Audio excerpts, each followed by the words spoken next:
Behind his camera, he is unseen and forgotten by viewers, but dangerously exposed to his subjects. Animals that could easily maul him or kill him.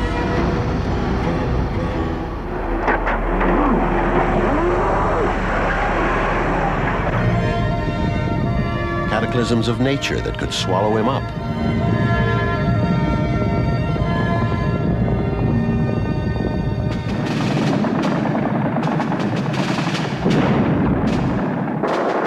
Tumultuous human combat pulling him closer and closer to the epicenter of violence. Sometimes with only the camera between himself and mortal danger. Other times separated from danger by the flimsiest of protections. But always driven to shed protection, to get out of the cage and push even closer. Stretching the limits, pioneering in places where the limits are unknown. Stretching luck and boldness until limits are found and exceeded.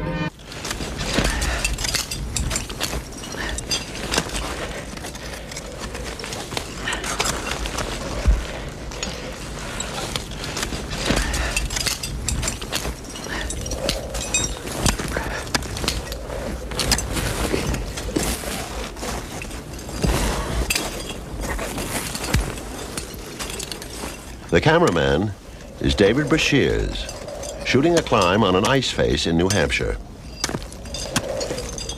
Action. Just watch your left leg on my... To do it right, Brashears must climb as well or better than the climber. Keep going. While the climber thinks about climbing, Brashears thinks about climbing and shooting. About camera position, angles, focus, and changing light. About storytelling, lenses, equipment. He thinks ahead and climbs ahead.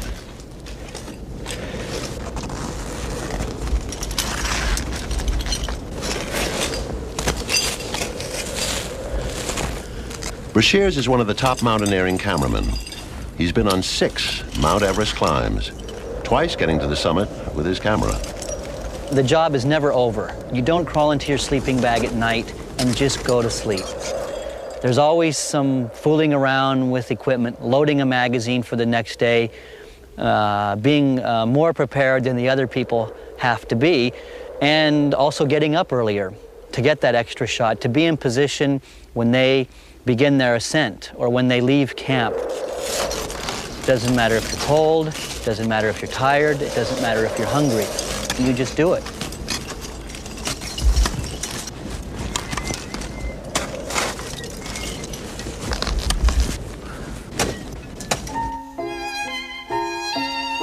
By the 1920s, cameramen were traveling to exotic and faraway places to film wildlife and adventure. And one of the most spectacular locations was Africa.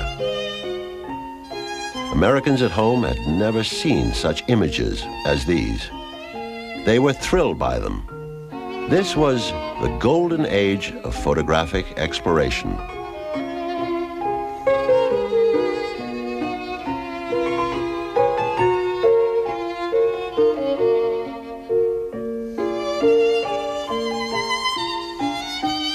Carl Akeley was an extraordinary figure of the times, an American taxidermist who went to Africa to collect his own specimens.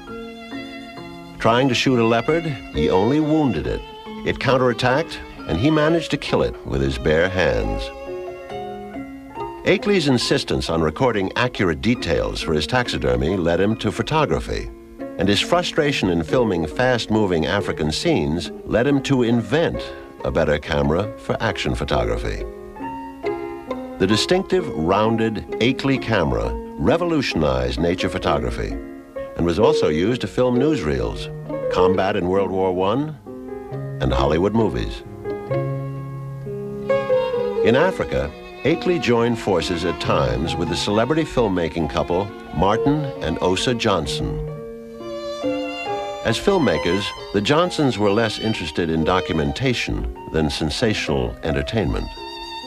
They raced about Africa in elaborate photo safaris, seeking thrills and narrow escapes, heightening their adventures when necessary with deceptive film editing or staging. occasionally lapsing into antics that, seen today, seem like satire of a very bygone era.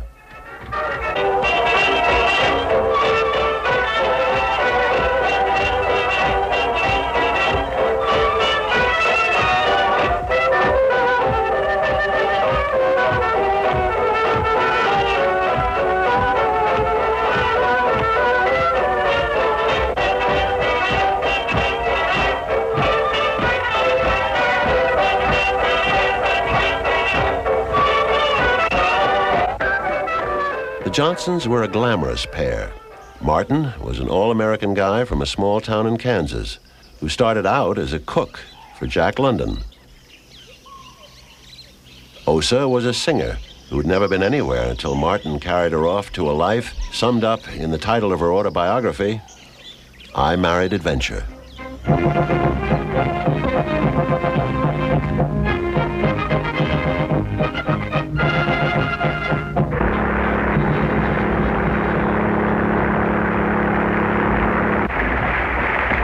In the water, crocodiles are especially wicked. They will pounce upon the unfortunate victim of a capsized boat like a pack of wolves. If a person were to fall into the water here, he would not last 1 minute.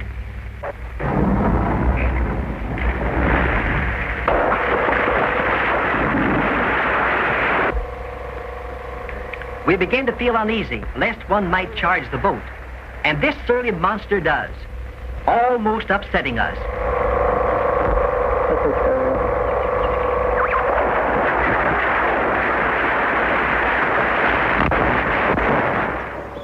For all their showmanship, the Johnsons are recognized today as intrepid and talented filmmakers. They developed film in the field and overcame a vast array of logistical difficulties and personal hardships. Their movies, even with moments that now seem silly, were remarkable achievements. It must have been incredible to go there with primitive cameras, primitive transportation, and how they actually got any material out of it, out of Africa at all, was a miracle. My first trip. Wolfgang Bayer, who's photographed wildlife in all sorts of conditions all over the world. Of all the animals that I filmed, I must say the primates are probably the most enjoyable ones. They are so much like us. Like the orangutans, we had to climb 150 feet tall trees in Borneo in order to go up in their environment. Everything else before has been filmed from the ground up.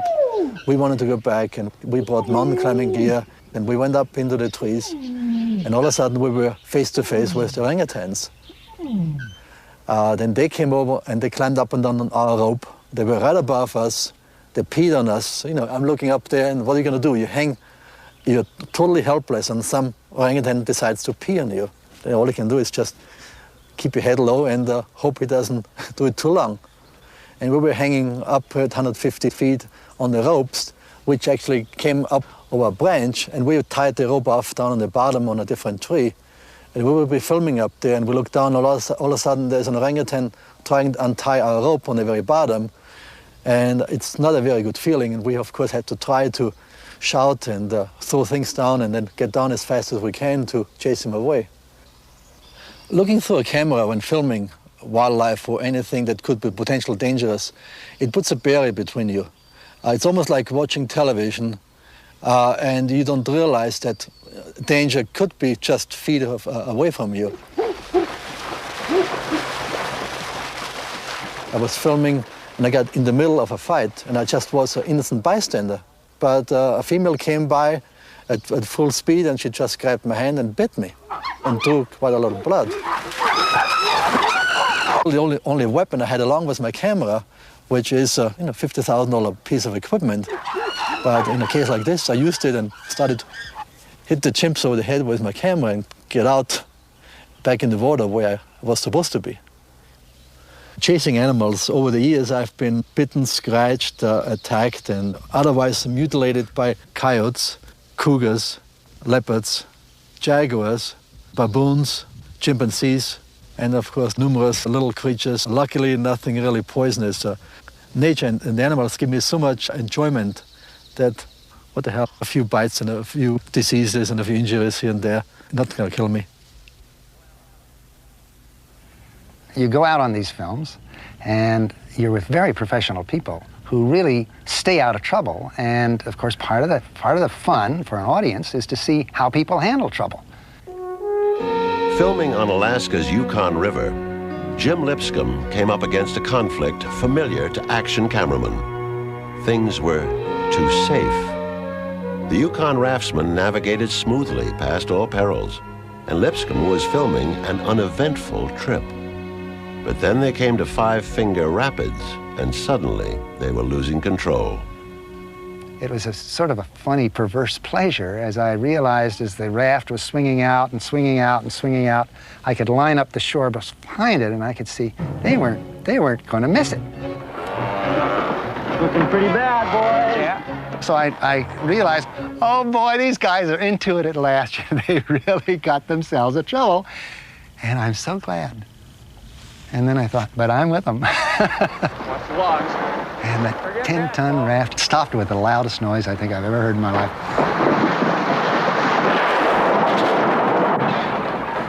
And we knew we had it. And we had it with 3 cameras going. So it made a marvelous scene in the film.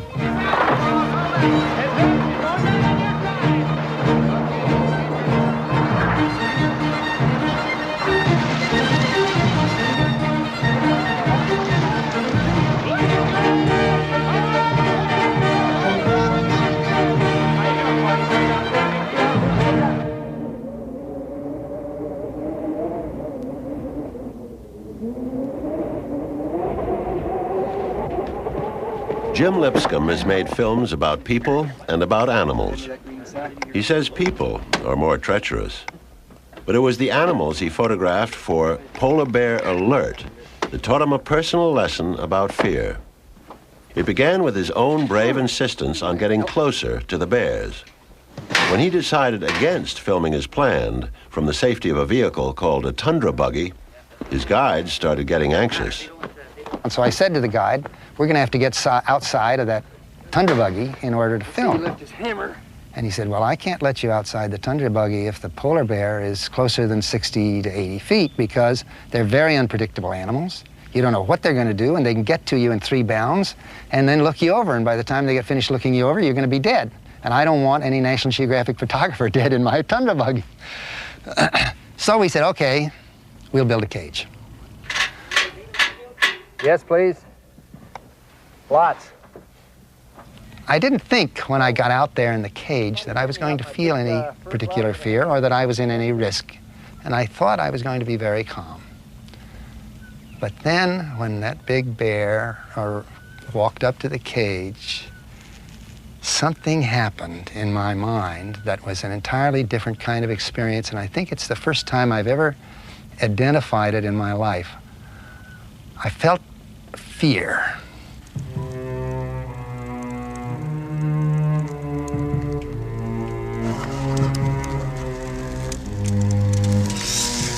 Oh, boy. Oh, boy. I was breathing hard and I was trying not to tremble because I wanted to hold that camera still. But the polar bear came right up and licked the lens. You wanted to see what this thing tasted like.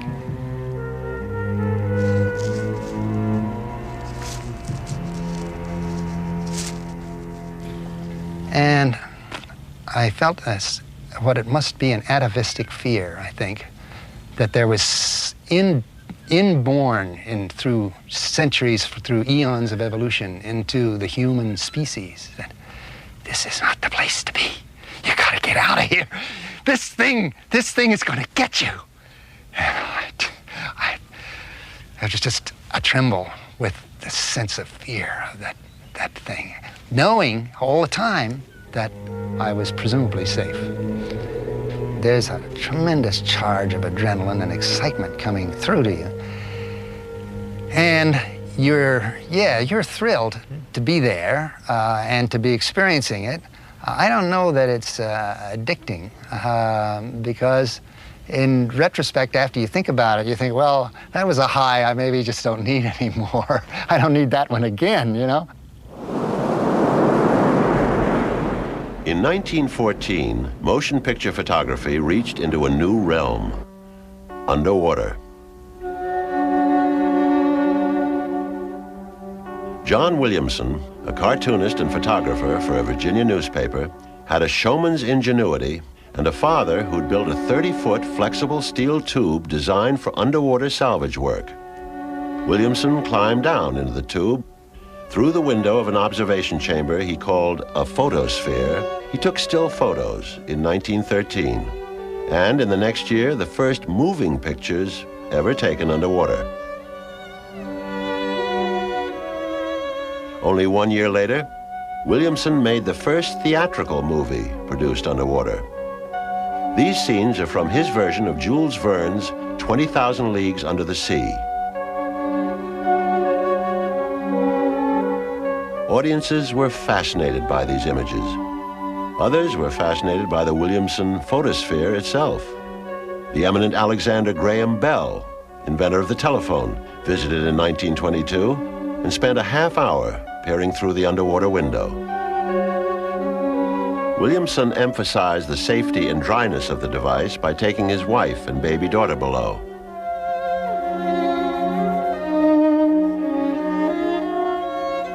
He filmed them gazing at sea life, including divers hired to swim before his cameras.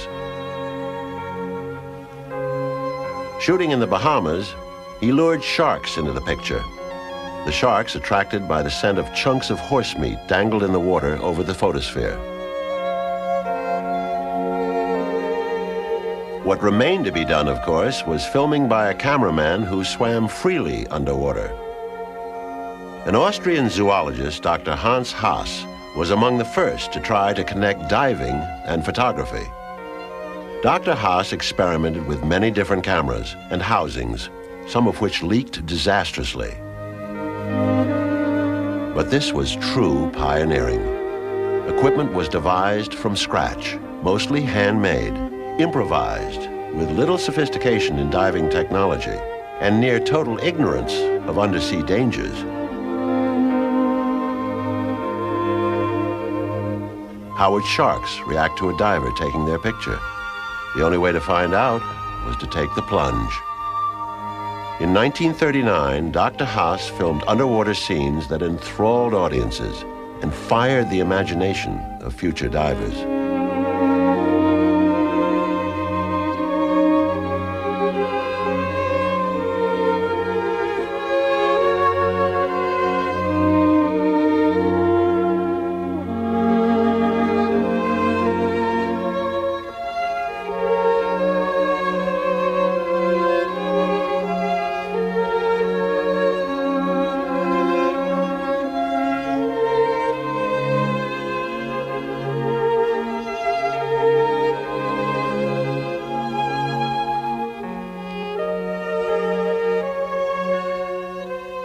I mean, when Haas first went in the water with his little wind-up 16-millimeter camera and started to press, 6, 8 foot, 10-foot sharks in the Mediterranean, no one had ever done it before. So he was not only using new techniques and worried about the bends and an embolism and this and that, but he was also the first to ever engage those animals. So today we know that most of them are approachable. Those guys, those early people, Haas, Cousteau, hadn't a clue that was going to be the case. Very bold first efforts, very exciting. Al Giddings has shot countless ocean documentaries and the underwater segments of features including James Bond movies and The Deep. Doing so, he's amassed a vast library of underwater footage. But he's best known for his work with great white sharks, shooting them at first from inside a protective cage, later going outside the cage.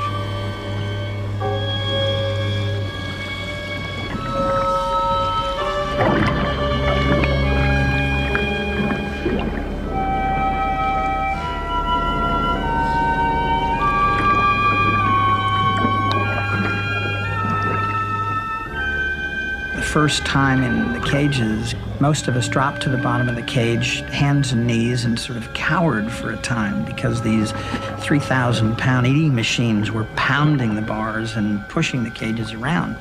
Today, I know that if you maintain good eye contact, you're fairly aggressive, and on the bottom, you can get out of the cage, and I have, and really fend a 2,000 or 3,000 pound great white away. The first time out of the cage with a great white was certainly a ticklish experience. And I went out 6 or 8 feet and kept the cage at my back, and the first animal that came near, I lunged forward a bit, not totally convinced that he was going to move off, but it worked. And I continued to move further and further away from the cages, and eventually, the last time we were in Australia, I had 5 whites circling the cages and me, and I was 30, 40 feet away with animals swimming between me and the cages. You always have apprehension, but driven a bit by the hum of that camera and the spectacle, you take a calculated risk.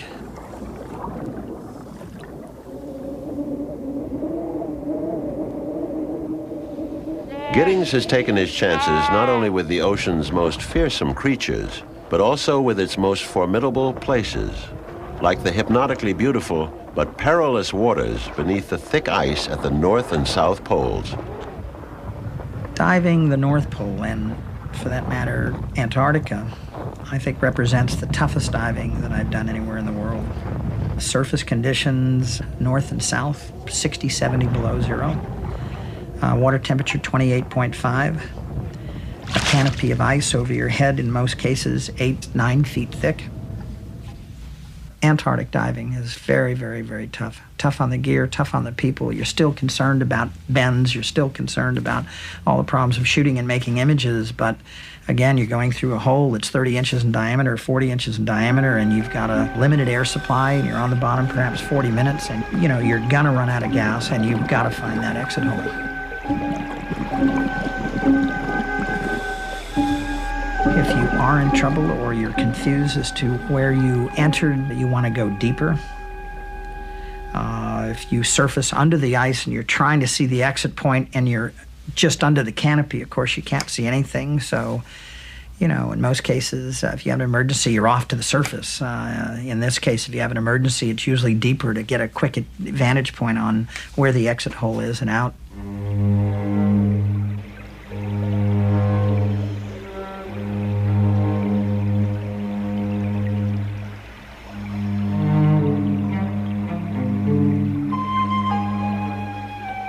Arctic diving is also some of the most beautiful diving that I've done.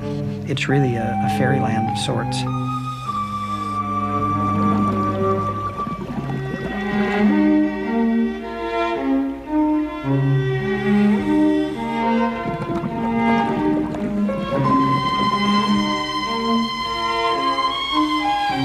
You have to be gutsy and you have to be motivated. The best ones are driven. They want to excel. They want to come back with images the likes of which no one's ever seen before.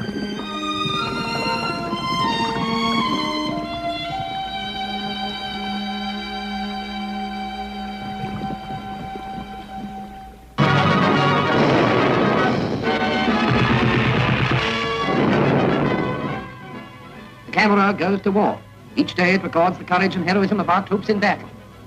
But rarely do you see the camera and the men behind it, who risk those same dangers to send back their stories and pictures. This is Cameramen at War, made during World War II, but with an admiring salute to the filmmakers of World War I. In the last war, they set up their cameras 60 yards from the German front line. The man in the tin hat and bow tie is D.W. Griffiths, responsible for that silent epic, The Birth of a Nation.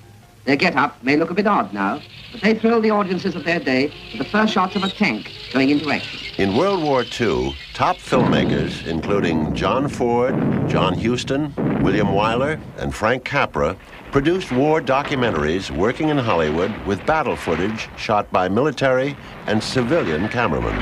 Meet Jack Ramsden of Movieturn. His assignment is a daylight raid over occupied Europe. His main care is his camera. It's carefully and accurately fitted to the door of a flying fortress. It's covered with an electric blanket to prevent the motor freezing up. Every precaution is taken to ensure you're seeing good pictures if the cameraman gets back. All set now except for his oxygen mask and heavy gloves, not easy to work in. but necessary at these terrific heights if he's to get pictures like Bombs Gone. Paramount's Jim Wright in another fortress takes up where the bomb aimer leaves off. They're over an Italian cove, pattern bombing it for enemy submarines. Wouldn't you think his fingers would tremble with excitement? The picture's as steady as a rock.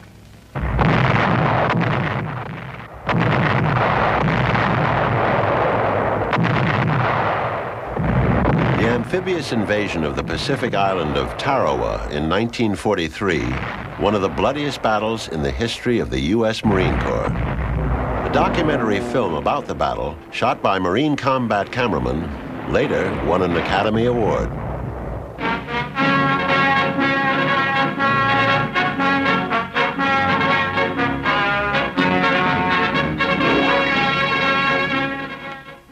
This is the Army-Navy Screen Magazine Cutting Room, where combat film taken by Army, Navy, and Marine cameramen comes in from battlefronts all over the world.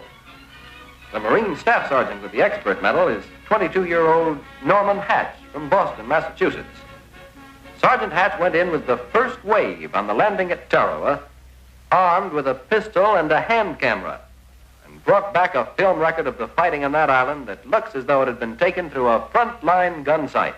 Let me see that a second. You know, that's the best brand of combat film I've ever seen. Hey, that's okay.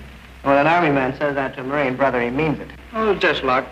Push them off. This was their whole philosophy. Today, Norm Hatch has vivid memories of hitting the beach at Tarawa with other Marine cameramen who had no idea what a fierce battle they were walking into.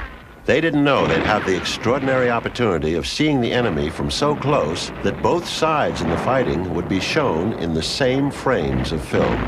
They didn't know that, despite their training, combat photography was something they'd have to learn as they went along.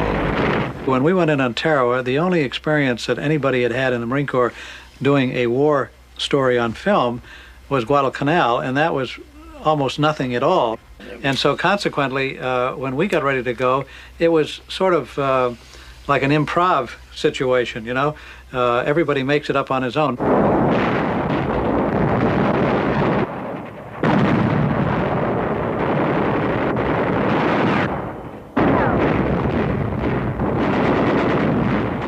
My thoughts were basically that if the guys can go out there and fight and do a good job fighting, we had to go out there and do a good job in photography. We had the X's covered with machine gun and rifle fire. The Japs kept coming out, trying to knock out the machine gun. There's one of them.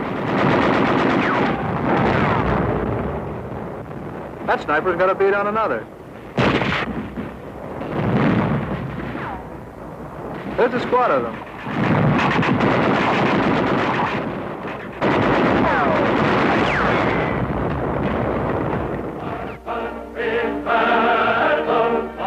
A lot of good guys from the outfit weren't there anymore. I'm glad I got these pictures, because when you remember the roaches you've been fighting and the things they represented, and when you saw the flag go up and remembered the freedom that flag stood for, you knew you were in on a good thing. In 14 days, Vietnam, a different war and a different breed of cameraman. Cameraman Norman Lloyd, on assignment for CBS News, filmed and recorded these scenes when Bravo Company moved into a large communist bunker complex 6 miles north of the Vietnamese border. The main enemy force had apparently pulled out, but a rear guard element was left behind to slow down the American advance.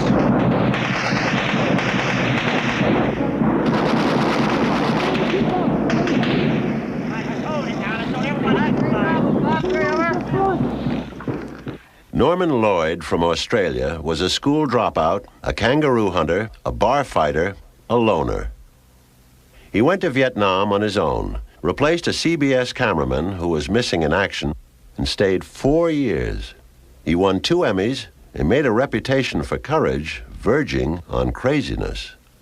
General Westmoreland was making a tour, and there was a fire base that was in deep trouble, and I really wanted to get into that fire base. It was like when they were in terrible shape in there, and I wanted to get in, and I walked up to him and I said, "General, I want to get into that fire base." And I said the name of the fire base, and he said to me, and he said, "Son, you don't want to go there."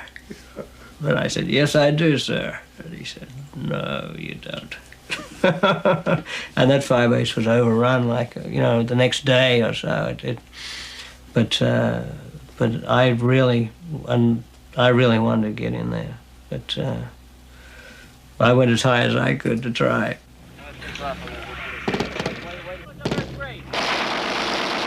There was a lot of competition between the three networks for bang-bang footage. It was very important to get bang-bang footage. It was action. It was what they really wanted.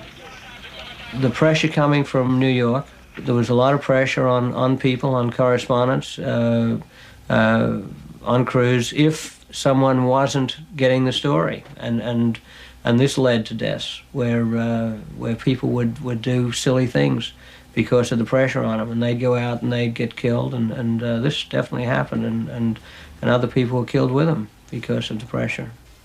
Norman Lloyd's countryman, Neil Davis, reported and filmed combat in Southeast Asia for 11 years.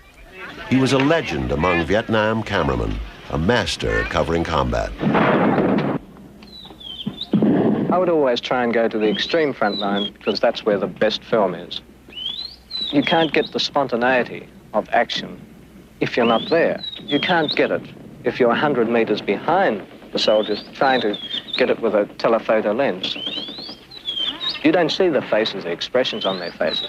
You don't see the compassion that they may show for their wounded comrades, or their enemy for that matter. I wanted to show all those things, and the only way to show them was being in the front line, the real front line.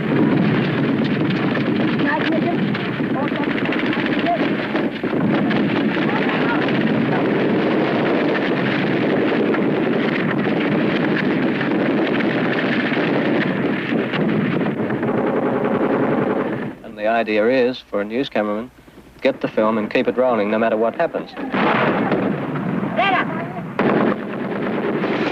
When Saigon fell, Neil Davis was there, filming the panicked attempt to escape the bloodbath expected when the North Vietnamese recaptured the city. Most camera crews departed in the helicopters lifting off from the U.S. Embassy, helicopters that were later dumped into the sea to make room on aircraft carrier flight decks.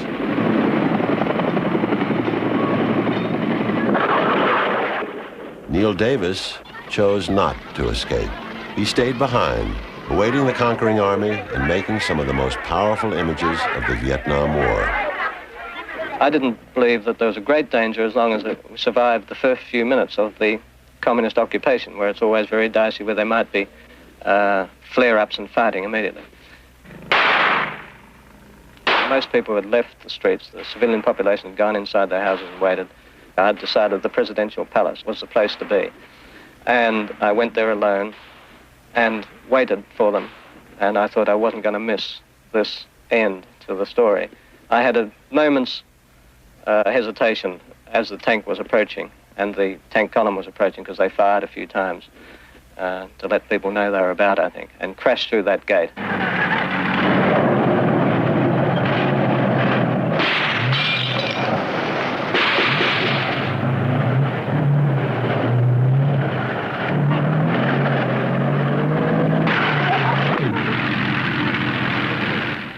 And a man with a weapon raced towards me, screaming in Vietnamese, "Stop, stop, stop."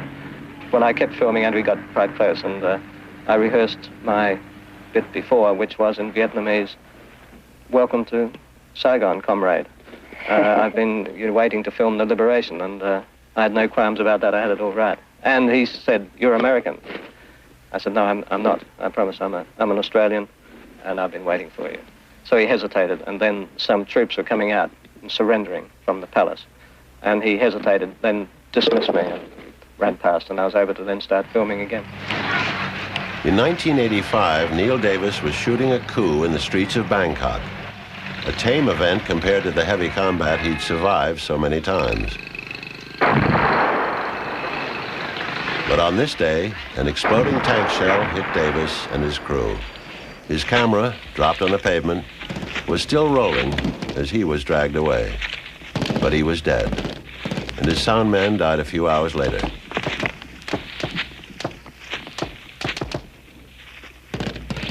Neil Davis was a guy that really had seen it all. And it was just a shame. You know, everybody misses him. But if it had been in a firefight somewhere and you know, he would have liked it better, I'm sure. You know, instead of some dinky goddamn coup, you know, it meant nothing. After you see so many people get killed, after you see so many civilians get killed, after you see so many children get killed, you go a little insane. And I used to drink all the time.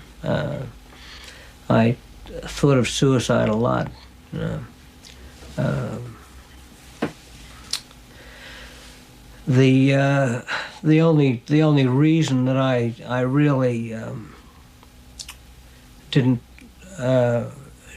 do it was I really didn't want to hurt my mother, you know.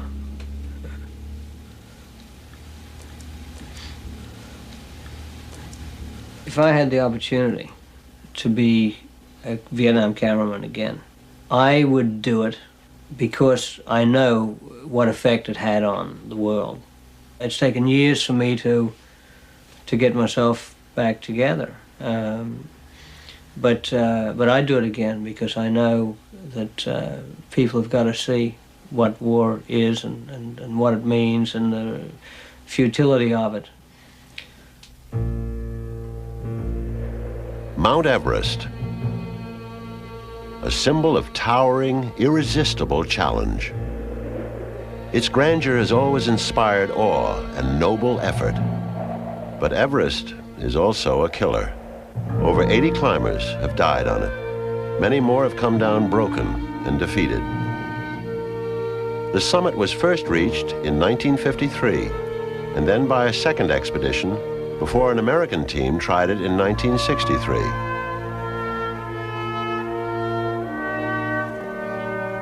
This team, 19 men, had a dual objective: to reach the summit, but also to film it, to create a documentary that would become the first National Geographic television special. The climbers were punished by Everest's devastating weather. Temperatures 20 below zero, winds blowing at more than 60 miles an hour. The altitude and cold induced nausea and headaches. Climbing was hard labor. Thinking was hard. Operating the camera, even remembering the camera, was hard. And then things got worse. The expedition's professional cinematographer, Dan Duty, was stricken with a nearly fatal blood clot. His climb was over, but lying in his tent, he taught a crash course in mountain cinematography to a pair of climbers who now got the job as movie makers. Luke Gjerstad, who till then had never worked a film camera, remembers. So we thought he was going to die, and he thought he was going to die. So Duty got out scraps of paper and got Barry Corbett and I by the neck and began to diagram, I think it was 18 different shots, and was teaching us how to become cinematographers. So we'd take these little cameras without filming them, and we'd go outside and shoot, and then we'd come back in and tell him what we did, and he'd critique it for us. On May 1st, climber Jim Whitaker and the Sherpa, Gambu, reached the summit, planting an American flag, but taking only a few snapshots. Luke Gjerstad, with the movie camera, and his climbing partner, professional still photographer Barry Bishop, were still a long way from the top. Climbing is scarcely the word for what they're doing now. They're barely creeping. 5 breaths to a step, then a rest. Then more steps, more breaths. Bodies aching, minds numb. Even with their flow of oxygen, they can barely breathe. They can barely move their leaden feet. But still, they do move. You become so single-minded, the rest of the world is just gone. Nothing matters anymore. I am going to get there if I have to crawl. So you just keep putting one foot in front of the other and breathing as well as you can and trying to stay as warm as you can. On the morning of May 22nd, They launched the final push. As alone as two human beings can be on the face of the earth.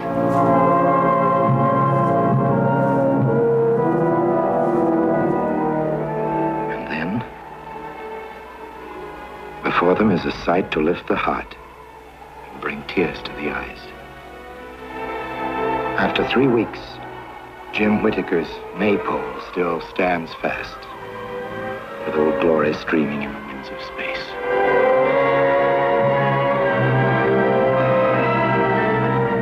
These are the first moving pictures ever taken from the summit of Everest.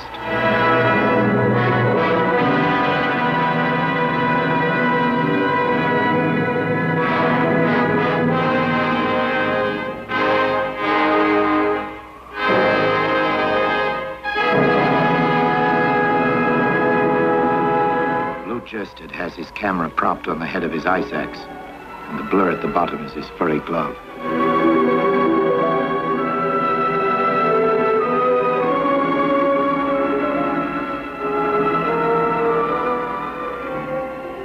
Now a blast of wind strikes the earth, quakes, Loot almost falls, then steadies himself and completes his panorama. They have won their victory. They are filled with a great surge of joy and gratitude.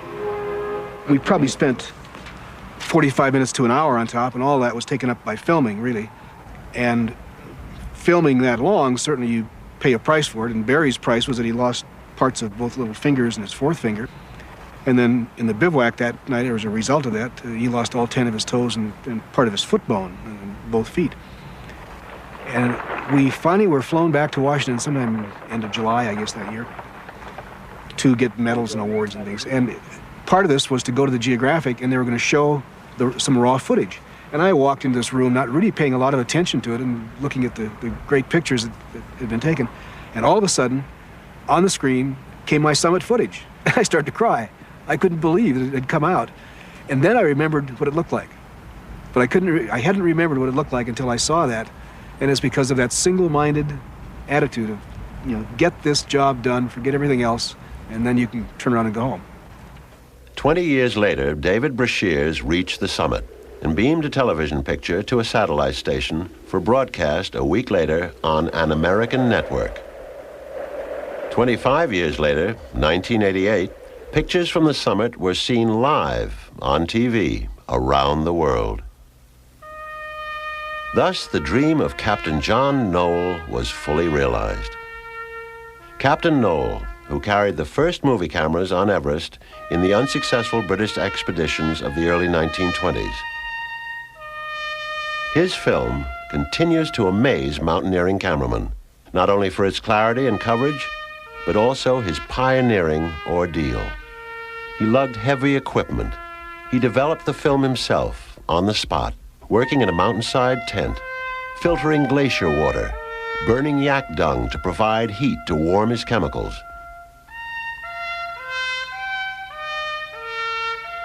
He worked on his own, getting little cooperation from other climbers who resented his presence, regarding his camera as a vulgar intrusion on the purity of their sportsmanship.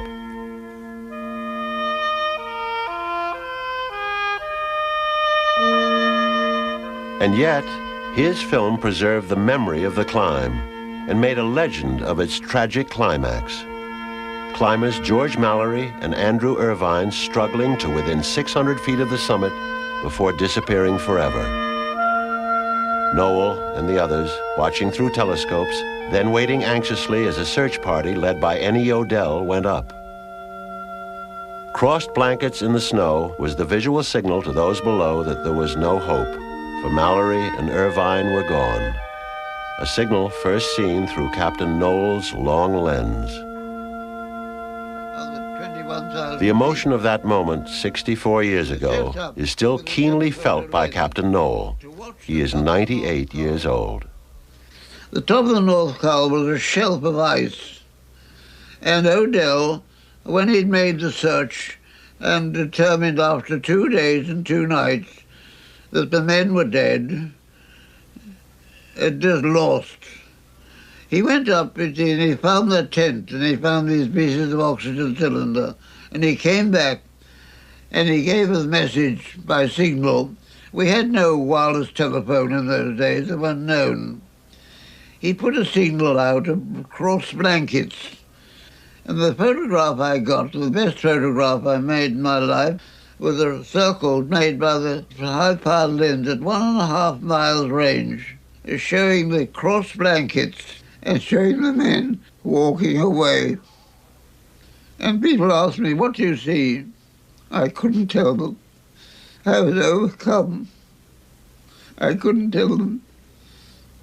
But you get the signal. Their cross blankets meant Mary and Irving were dead.